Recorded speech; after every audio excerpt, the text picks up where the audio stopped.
오늘의 명작 다이제스트 극장은 장 앙리 파브르의 파브르 곤충기 세 번째 이야기 소나무 수염풍뎅이의 악기 이야기입니다.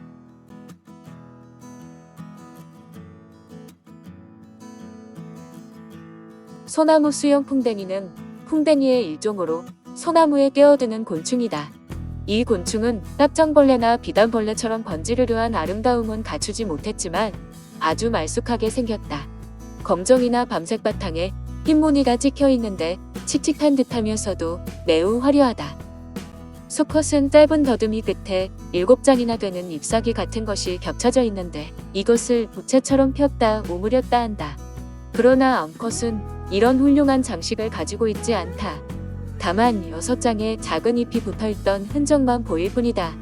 수컷의 이 부채처럼 생긴 장식은 어디에 쓰이는 것일까? 이것은 그냥 예쁘게 보이려는 장식일 뿐이다. 소나무 수염풍뎅이는 6월 말 무렵 매미들이 노래하기 시작할 때쯤 나타난다. 저녁 무렵에 날씨만 좋으면 소나무 수염풍뎅이는 소나무에 날아드는데 소리도 내지 않으면서 아주 힘차게 날아다닌다. 특히 수컷이 부채 같은 장식을 달고서 날아다니는 모습은 참으로 멋있다. 수컷은 암컷이 기다리고 있는 나뭇가지로 달려간다. 저녁 노을이 뉘엿뉘엿지는 하늘을 검은 점들일 때 지어 날아다닌다. 수컷들은 쉬었다가 날았다가 하면서 분주하게 춤을 추는데 이러기를 보름쯤 계속한다. 수컷이 암컷의 기분을 살피는 것이다. 이 일은 밤중까지 계속된다. 이튿날 아침이 되면 수컷과 암컷들은 대개 소나무의 아래쪽 가지에 앉아있다. 곤충들은 제각기 따로따로 조용히 앉아서 주위에서 어떤 일이 일어나건 말건 전혀 모른 채 한다. 잡으려고 손을 내밀어도 달아나지 않는다. 이들은 뒷발로 소나무에 매달려서 입을 오물거리면서 잎을 먹기도 하고 뒹굴면서 놀기도 한다. 그러다가 저녁때가 되면 또다시 소란스러워진다. 나는 어느 날 아침 내 쌍의 소나무 수염풍뎅이를 잡아다가 소나무 가지를 넣어주며 사육장에서 살도록 했다.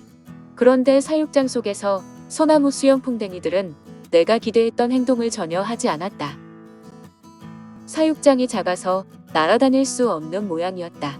가끔 수컷이 암컷에게 예쁜 부채를 펴서 흔들며 기분을 맞추어주곤 했지만 암컷은 본체만체했다. 이 곤충들은 잡혀온 것을 슬퍼하고 있는 건지 밤이 되어도 사랑을 나누지 않았다. 다만 소나무 수염풍뎅이가 노래를 부를 줄 안다는 점이 흥미를 끌었다. 암컷이나 수컷이나 모두 노래 부르는 데 재능이 있었다.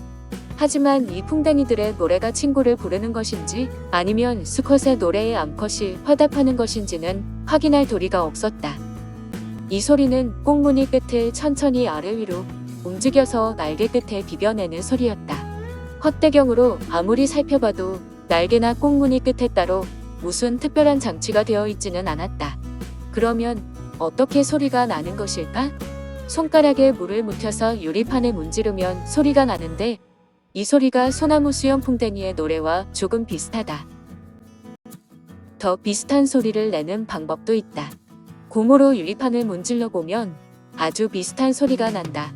이들이 내는 소리에 가락만 흉내낼 수 있다면 고무로 유리를 문질러서 똑같은 소리를 낼 수 있다. 이처럼 소나무 수염풍뎅이가 지닌 악기는 구조가 아주 간단하다. 소나무 수염풍뎅이의 소리를 들으려면 손으로 잡고서 잠시 동안 괴롭혀보면 된다. 괴롭힘을 당하면 막 놀라서 울기 시작하는데 안정이 될 때까지 그치지 않는다. 그렇다면 이 소리는 즐거운 노랫소리가 아니라 슬픈 울음소리가 아닌가. 아마 소나무 수염풍뎅이는 기쁠 때에는 가만히 있고 괴롭고 슬플 때에만 우는 모양이다. 음악을 즐기면서 신나게 놀다가도 위험하다고 느껴지면 곧 그쳐버린다. 여친은 조금이라도 주의가 이상하면 바로 악기 연주를 멈추고 귀뚜라미 또한 높이 쳐들었던 날개를 얼른 내려버린다. 이와 반대로 매미는 잡히면 손가락 사이에서 있는 힘껏 울어댄다. 안타깝게도 기쁠 때와 슬플 때의 노랫소리를 구별해낼 수는 없다. 정말로 곤충들은 즐거울 때 즐거운 줄 알고 괴로울 때에는 슬퍼할 줄 아는 것일까? 아니면 단지 적을 놀라게 하려는 것일까? 그런데 하늘소나 매미는 위험이 닥치면 울어대는데 무에요치나 귀뚜라미는 잠자코 있을까? 이것들은 아직도 수수께끼로 남아있다. 벌레들도 사람처럼 소리를 들을 수 있을까? 나는 그것을 확인하기 위해 음악이 나오는 시계를 가져다가 실험해 보았다. 우선 소나무 수영풍뎅이, 유럽병장하늘소, 귀뚜라미에게 들려주기로 했다. 맨 처음 유럽병장하늘소에게 들려주었다. 그러나 유럽병장하늘소는 아무런 반응도 보이지 않았다. 소나무 수영풍뎅이도 마찬가지였으며 귀뚜라미 역시 들은 척도 하지 않았다. 이 곤충들은 음악 같은 것에는 아예 귀 기울이려고도 하지 않았다. 그렇다면 이 곤충들은 모두 귀머거리일까? 꼭 그렇다고 할 수는 없을 것이다. 곤충의 눈이 우리 눈과 다른 구조인 것처럼 귀도 우리와 다른 기관이라고 생각해야 할 것이다.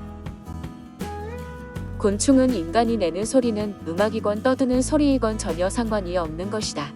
곤충은 자기들이 내는 소리만 알아들을 뿐 다른 소리에는 조금도 신경 쓰지 않는다. 7월 초에 사육장 속의 소나무 수염풍뎅이 수컷이 수명이 다 되어 조용히 죽어갔다. 한편 암컷은 알을 낳기 시작했다.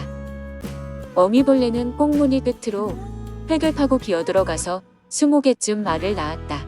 어미벌레는 마치 꼬챙이로 실을 심듯이 둔한 가래 모양의 배 끝으로 땅을 파고 강낭콩만한 둥근 구멍에 알을 하나씩 낳았다. 어미벌레는 이처럼 알을 씨 뿌리듯이 낳은 뒤에는 그냥 내버려둔다. 온갖 정성을 들여 낳은 알을 보살펴주는 유럽 장수곰풍뎅이와는 영 딴판이었다. 알이 깨어 나온 다음에 남은 껍데기를 살펴보면 얇고 부드러운 막으로 되어 있음을 알 수 있다.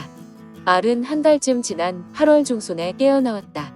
나는 이 애벌레를 사육장에서 길러보았다. 애벌레의 먹이를 무엇으로 할까 망설이다가 젖은 모래와 썩은 잎 부스러기를 섞어서 줘보았다. 애벌레는 여기저기에 짧은 골을 파고서 아주 맛있게 이 먹이를 먹었다. 열심히 잘 기르면 탈바꿈하는 모습까지 자세히 볼 수 있을 것 같았다. 그러나 애써서 키울 필요는 없었다. 왜냐하면 들판 어디에나 잘 자란 애벌레들이 얼마든지 있어 쉽게 구할 수 있기 때문이다.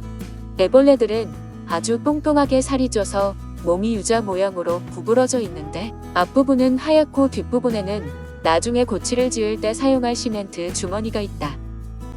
애벌레의 모양이 유자 모양인 곤충들, 즉 장수풍뎅이와 꽃무지 등은 모두 소나무 수염풍뎅이처럼 똥똥한 데에 똥을 저장해 두고 있다가 적당한 때에 사용한다.